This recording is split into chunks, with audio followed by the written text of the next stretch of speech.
So good afternoon, everyone. So before I jump to the presentation or the mattery, I would like to introduce myself first. My name is Adrian Foza Priyambada, with student number 2702361734, and I'm from LB 66 class, and I'm one of the member of the group one, and my lectures is Mr. Dr. Roseno Affandi, SE M&M.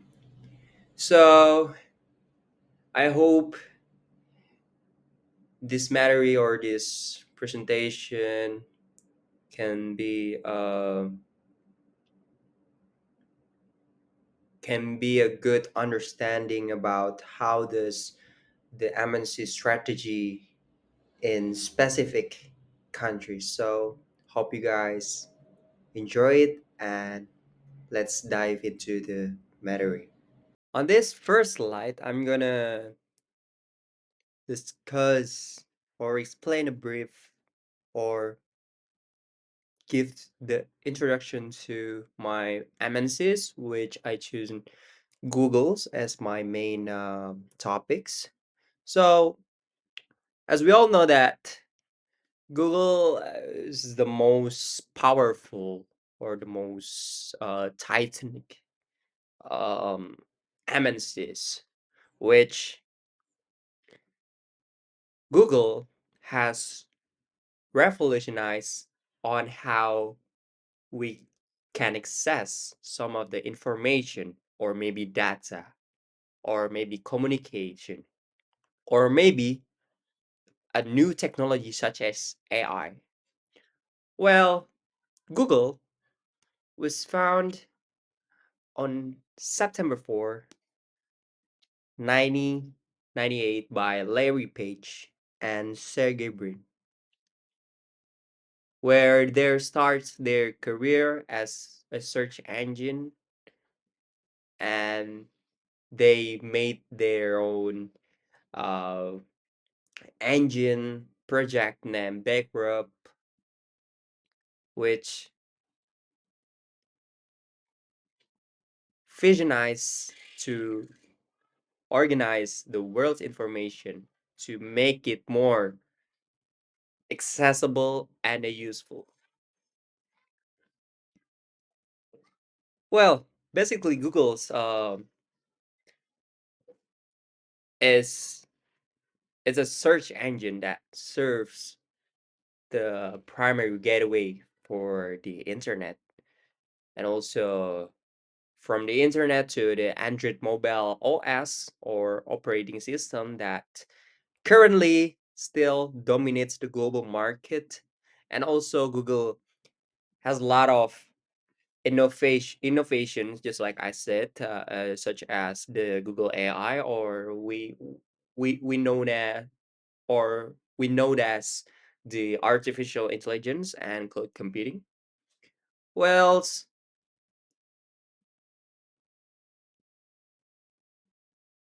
in every decade, Google's footprint is one of the proof or the evidence that we we feel it, that we consume the product on our daily life in this modern life. But it's like many others company that Google also face a significant complex, com, complexities and challenges, which it is to expansion into some various international markets, which each country represents unique dynamics, range in the government regulations, local condition, to diverse consumer preference, where Google's ability to adapt it's very crucial for the countries. Before I jumped in to the the matter.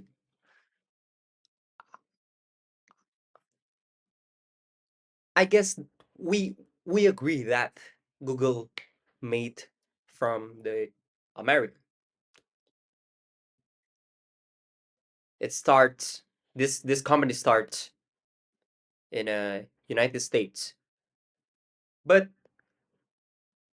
what we need to know is that Google have a have the branch office. So not only operate in United States, but it also have the branch office, such as China, India, Singapore. So I want to dig more of the Google in India, where the Google holds its dominant position with the India's digital ecosystem, where the search engine market share Google its commands with approximately 97.23% of the search engine market share in India as of April 2025, which it seems that Google demand in India is escalating each year. So, from that, we can see that Google's are very needed by the India digital ecosystem, where the the India itself support this ecosystem. So the second one is mobile operating system, which if we compare the amounts of users in India with Apple, it's a very significant uh percentage where Android is one of the smartphone that India's uh using rather the Apple. So where Google controls over 95% the mobile operating system market share in India. And then the third one, digital traffic, where India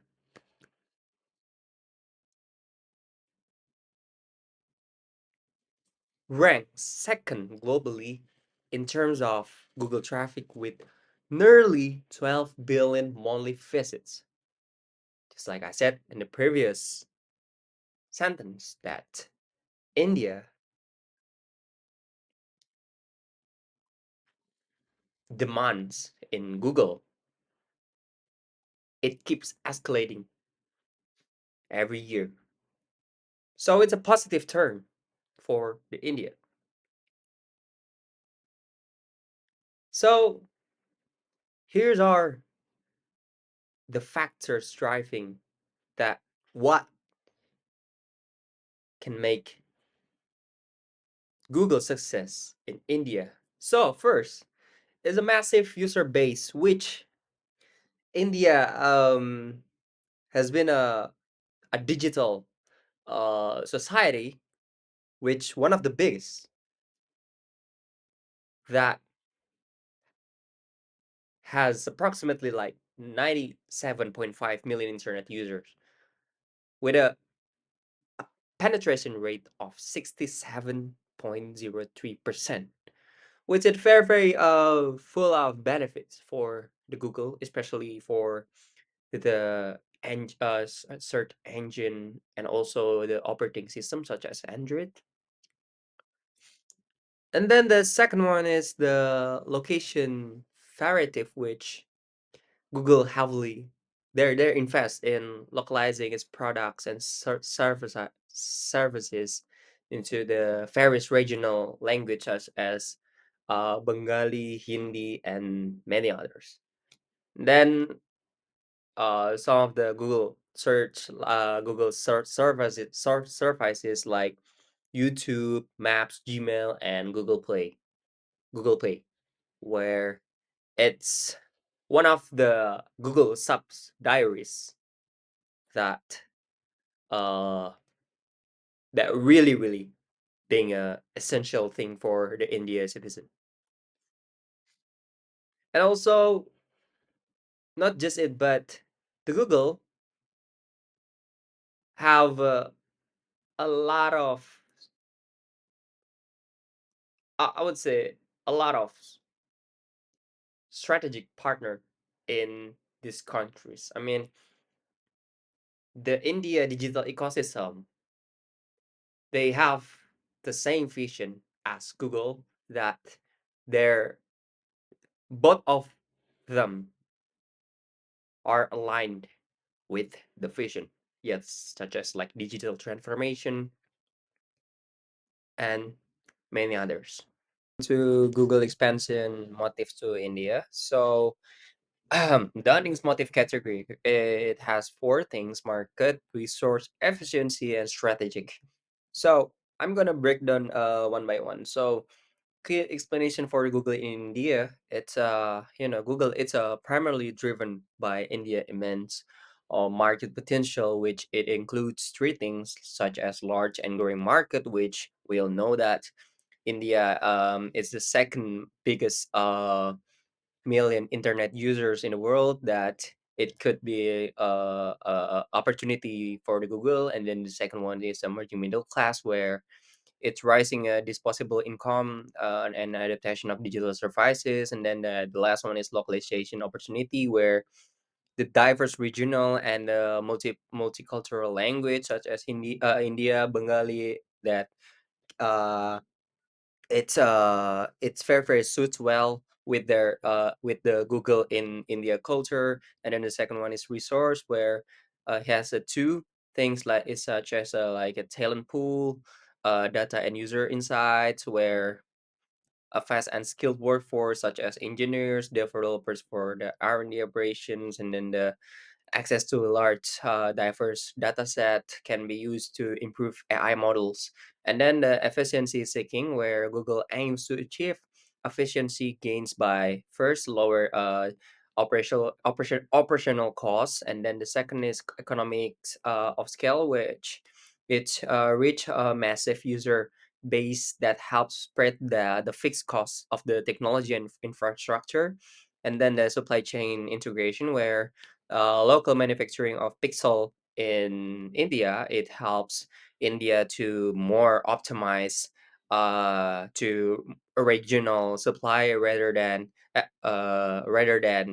reliance on the import sector. And then the last one is strategic asset thinking, where it consists three things. The first is local innovation, where they collaborate and they leverage the local R&D capabilities to also start up uh, to build or to adapt to emerging market. And then the second one is strategic digital economy alignment, where India's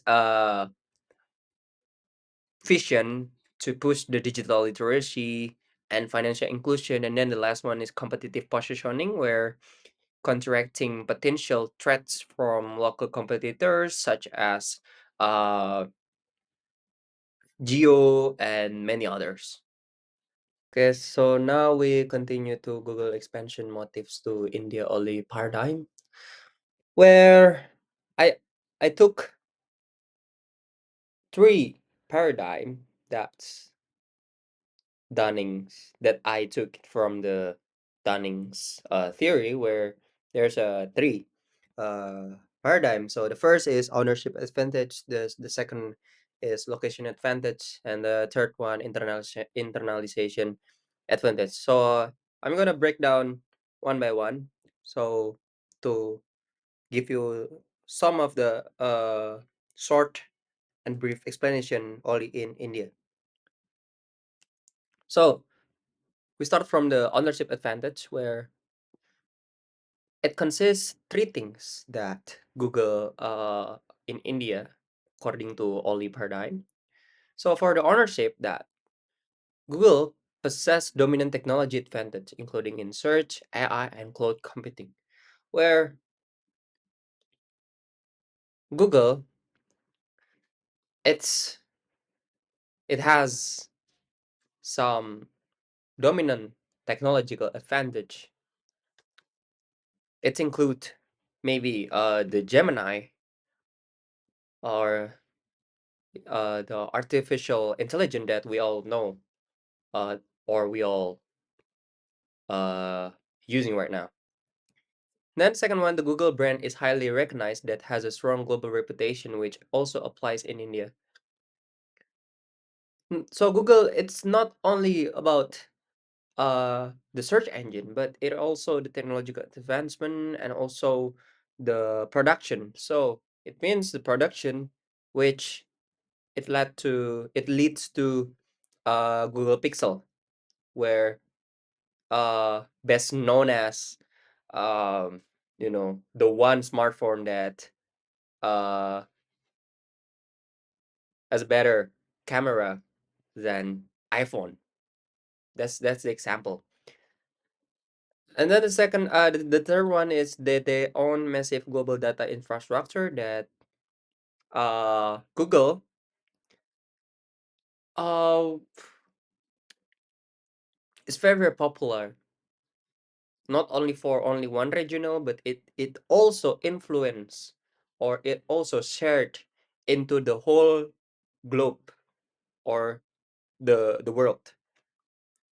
So that's the ownership advantage. So the second one is location advantage, that consists four things. That first, India has a very large internet user base, reaching approximately 97.1 million users. And then the second one is there is a significant growth in the middle class, with increasing purchasing power, where the demand of the Google services, or the Google's production, uh it's very high in the middle class in India. And then the proliferation of affordable smartphone and cheap data plans has strengthening Google's position. So as I mentioned before, that Android in India, it's very consuming a lot for the Indians peoples, because they're uh first, the technology, it's quite advanced. And the second one is, it gave them a really cheap price. And then the last one, India offers opportunities for content and service localization in various regional language, such as India. Google provides some India language, such as India, Bengali, or etc. So the last one is internalization advantage, where Google internalize many functions, such as core algorithm development. And the second one is in India, Google also manufacturing Pixel smartphone locally, demonstrating its effort to internalize manufacturing process. Moving on to the relation between the host country and the home country relationship. So begin with the US. So US to India, that Google brings its technology expertise, particularly in cutting areas. So they give the human resource, or the scientist, uh or the person that runs the research, transfer to the India. And then they uh they built some of or they yeah they built the AI or the machine learning, or yeah, And then investment to build local data, and then some the uh maybe revenue model, uh or many others. So moving on to India. So what India give to US, it's that India, they provides a massive dynamic market such as technical talent, product development, and the others. So yeah, it very aligned with the India development that called India First. So Google Production Network and home country country relationship. So on this previous slide, I'm talking about the relation between host country and home country. So I will give two assets where first would be tangible regional assets where Google's in India. It has a lot of massive user base and digital infrastructure like uh and it gives a lot of opportunity for Google to build or to invest in India. And then the second was in manufacturing capabilities, where the initiation of India government to local manufacturing to reduce some of the import reliance for the Pixel smartphone. And then the second one is intangible regional assets, where first is the talent pool. The second is rich linguistic and cultural diversity, such as the culture, and then the multiple language that it called India First. And then the last one is dynamic user insights, components of Porter Diamond. So first vector condition, where it refers to India's endorsement that Google can leverage, such as to bring the IT professionals and engineers to uh, widespreading their products such as 4G or 5G networks, and then also demand conditions where it with the 97.15 million internet users with maybe they hike they sensitive against the high price, then Google's offering to some free apps or ad supported services or develop some light versions of apps such as Google Lite.